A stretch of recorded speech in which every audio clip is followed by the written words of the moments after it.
close are the Lakers now to being a title threat? Perk.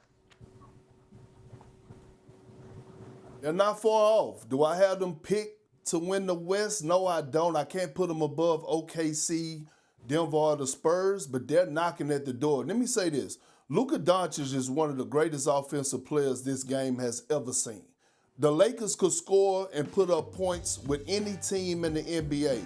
The problem is that when you talk about winning championships or being a legit title contender, it got to go to the other end. Now, has Luka stepped it up defensively? Has the Lakers been better defensively? Absolutely.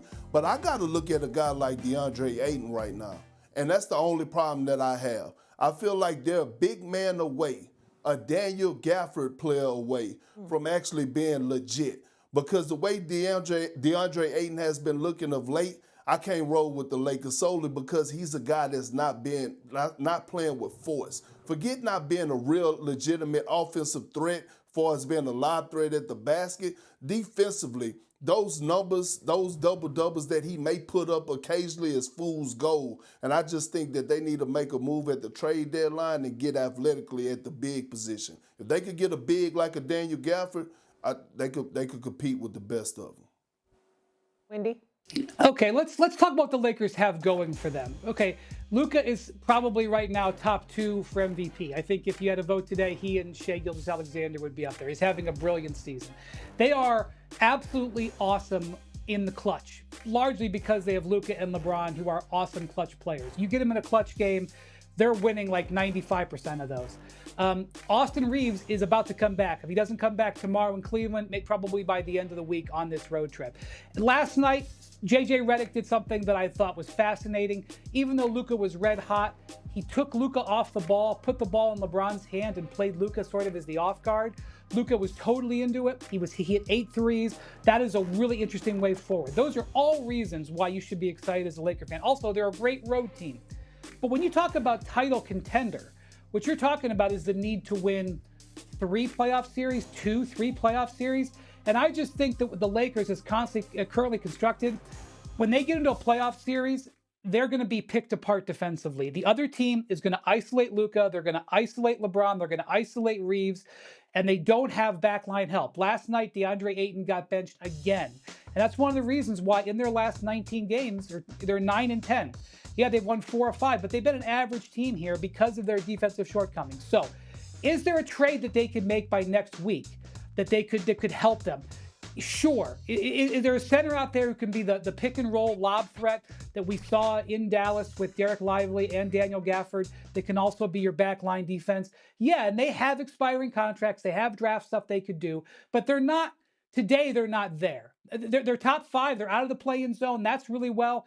They're having a good season, but I can't put title contender when your defense is this poor. Neither can I.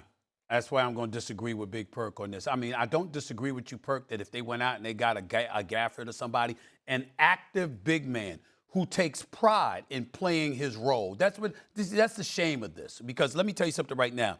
LeBron James at age 41 is doing his job. He's giving you 22, 6, and 6.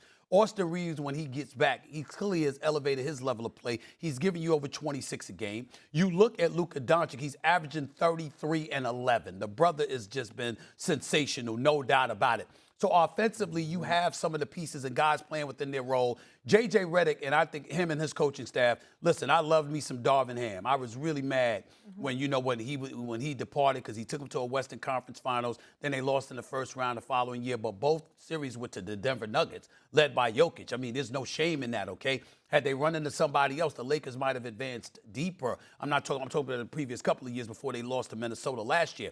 But I'm just looking at them, and I'm saying J.J. Redick and his coaching staff clearly knows what they're doing. I watched them the other night, Big Perk, about a week or so ago, and how many open shots can you get for your team? Streaky shooting is another I mean, problem. my God, he got them open shot after. They just couldn't bury them. I mean, they're hitting more contested shots than they hit wide open shots. All you got to do is run into the paint and dare them to shoot threes, and they'll miss. This is the Lakers that we're talking about here, right?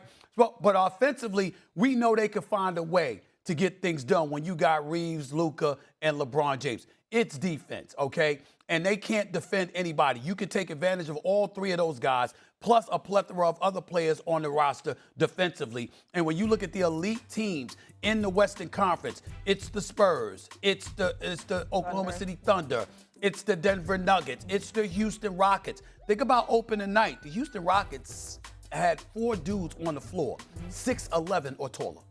Their shortest player on the floor was Amen Thompson.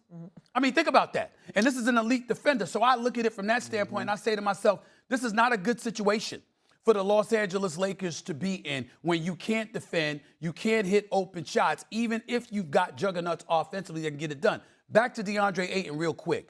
Have you no shame? Have you no shame? You do know that you played in the NBA, right? You know that this is not the Bahamas. This is not the Bahamas. See, the Bahamas is where you relax. That's where he's from. I mean, you relax in the Bahamas. You ain't supposed to be relaxing at the crypto.com arena. That's or wherever you go wearing purple and gold. That's what he seems to do. And the reason why I want the world to listen to what Perk is saying is because when you're talking about a Daniel Gafford, you're just using him as an example. You're talking about a guy that doesn't need shots to be effective, a guy that doesn't mind defending, that doesn't mind rebounding, that doesn't mind trying to block shots, that doesn't mind letting his physical presence be felt. He's going to be active. The thing about the Lakers, they are in position to have $100 million in cap space. Even if they re-sign Austin Reeves, they could still have $50 or so million. When they make decisions, they have to think about the future. They can't make a stopgap decision. So if they're going to make a trade and it's to take on a guy who's got a contract after this year, more than a rental, it's got to be a guy who fits with Luka Doncic. Those players are out there, but those trades are hard to execute. So keep that in mind when you look at next week's deadline. Well, you also got to remember, Gafford played with Luka. So let's not forget that. You know what I'm saying? I mean, you got to pay attention to that. That's a former teammate. You understand, of Luka that knew how to play his role, and all they did was go to the finals. You don't run into Tatum and Brown and the crew in Boston. You win yourself a championship. Let's not forget that as well. Gafford, I love that name because I love what Gafford brings to the table in terms of somebody who knows his job, knows his responsibility, and goes out there and gives you effort. When he is on the court healthy, he gives you what he's got. And too bad P.J. Washington ain't a big boy. You know, he's small forward. Too bad he ain't one of them because he gives you energy. You look for that's what the Los Angeles Lakers need. You don't need more offense. You need cats that are going to do their job defensively and fit in where they can fit in. Yeah. They don't have that right now in DeAndre Ayton. And Gaff will give you a little bit on both ends of the floor as well. As a reminder, trade deadline February 6th at 3 p.m. Eastern. Thank you, Perk. Thank you, Wendy. We'll talk to you later on. I'm on fire.